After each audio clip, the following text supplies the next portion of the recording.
I'm Daniel, and I'm here with our friend Christy Wright. Christy, how are you doing today? Great. Just got off stage. It's Christy been fun. just got off the stage talking to 2,300 small business owners and leaders about this idea that is fraught with all kinds of feelings. Hiring people. How do you hire the right people? How do you find them? How do you know that when you're interviewing somebody, you got the right person on board? And so, Christy, just for our online audience, recap maybe what you the wisdom that you imparted to our crowd today, because it was fantastic. Well, I think hiring, it seems this intimidating idea, right? Like, it's like, where do we find good people? Are there good people? How do I get started? How do I know if they're good in the interview process? And really, how am I supposed to do this when I'm busy every day, just trying to keep the business going?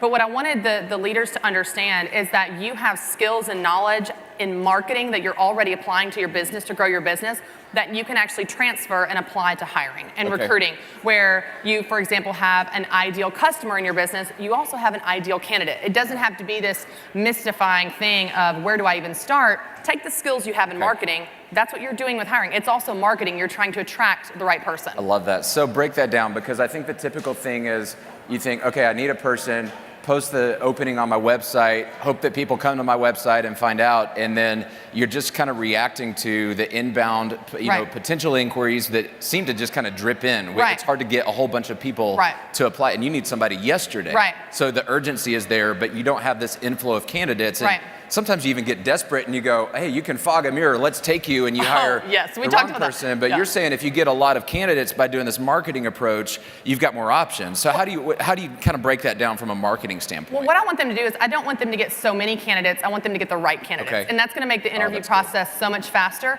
because you want your job posting so targeted, written for this ideal candidate, that anyone that doesn't think like that or act like that or work like that or have those skills or those beliefs or values doesn't even think about applying, because it's going to save you time in the interview process. One of the things that we didn't talk about on stage, Daniel, that I think could be helpful is talking about how to use marketing and social media for your hiring. Now, to your point, if someone comes to your website and they want to apply, that's great. They're interested in your company. They're probably all about what you're about. For example, Ramsey Solutions, people that come to our website and apply with us, they have a story. They've gotten out of debt. They love what we do. So there's a great benefit to that.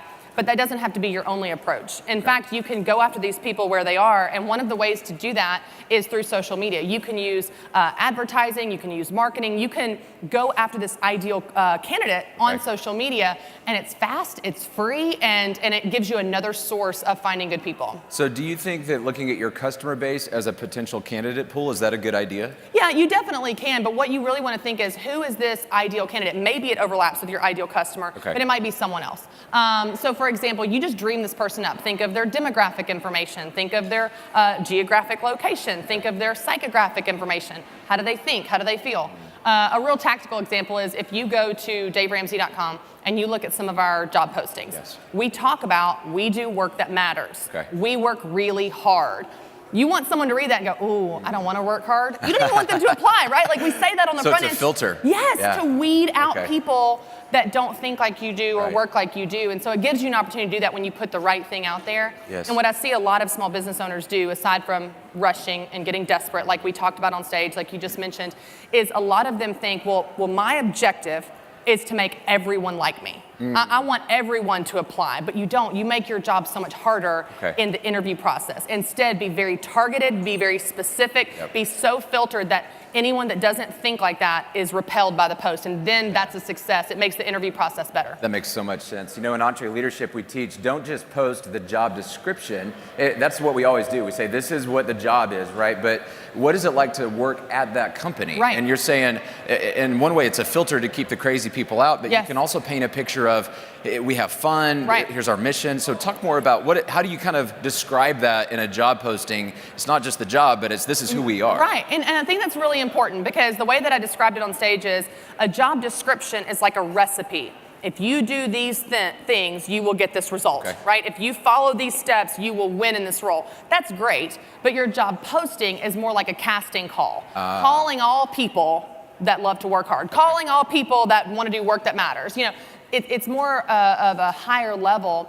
And one of the things I really challenge these leaders with is, you need to know why you do this. Because if you don't know, I guarantee you your team members don't know, and potential team members don't know. So it's on the leader to cast that vision and say, here's what we're about, here's what we believe, here are our core values.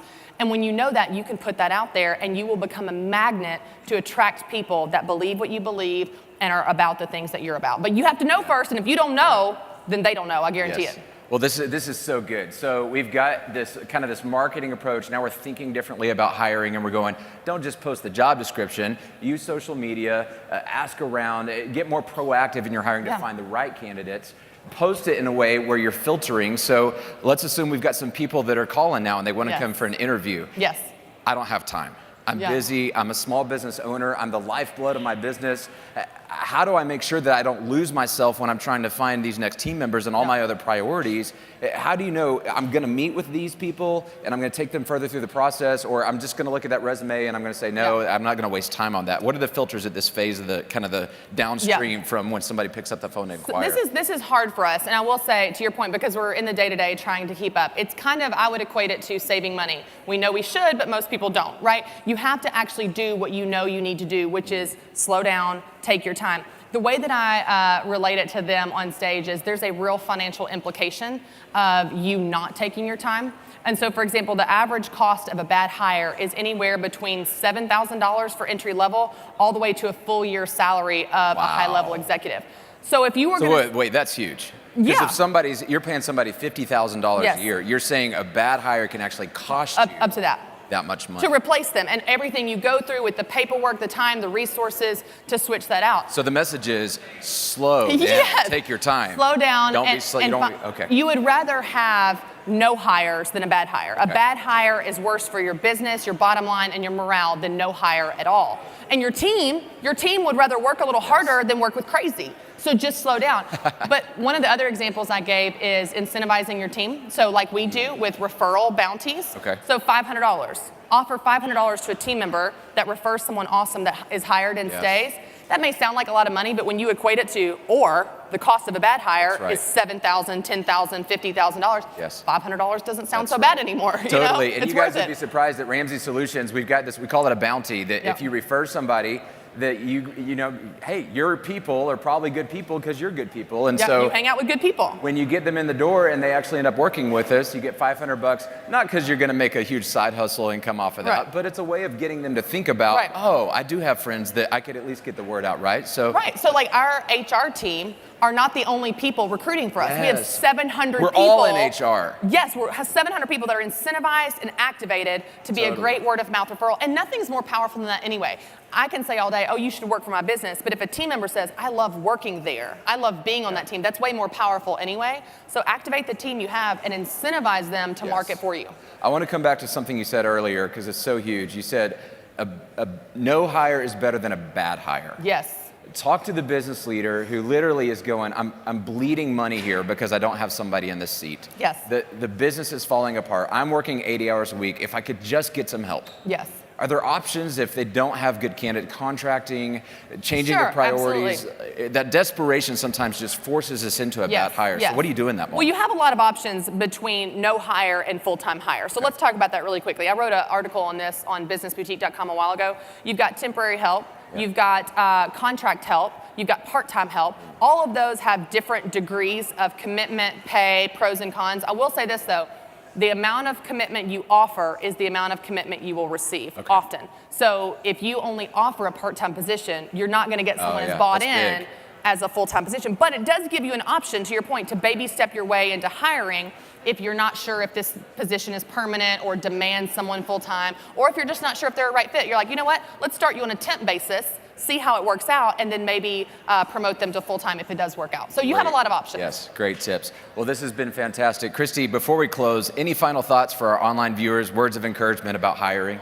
Yeah, I will say that it's just worth the time. Like you've built this business because you love it and you want to wake up every day wanting to go to it. So don't hire the wrong people, bad people. Slow down so that you keep this thing you love still something that you love. I love it. Well, she is Christy Wright. She's the author of this fabulous book, Business Boutique.